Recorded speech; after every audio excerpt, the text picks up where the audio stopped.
Los Angeles দাবানলের ঘটনায় আলোচিত হচ্ছে কোরআনের বাণী।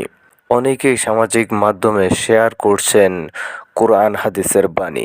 কারণ পবিত্র কোরআন থেকেই জানা যায় যে মানুষ যখন পাপাচারের সীমা অতিক্রম করে তখন আল্লাহ তাআলা আগুন বা পানির মতো নানাবিধ প্রাকৃতিক দুর্যোগ দিয়ে শাস্তি দিয়ে থাকেন। আমেরিকার ইশারায় বিভিন্ন দেশের মধ্যে যুদ্ধ বাধে ও প্রাণহানি হয়।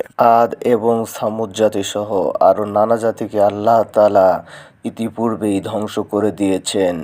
কারণ ছিল একটাই, তারা বিভিন্ন পাপাচারে লিপ্ত হয়েছিল। তারা মানুষে মানুষে কলহ সৃষ্টি করত এবং ফাসাদ সৃষ্টি করত।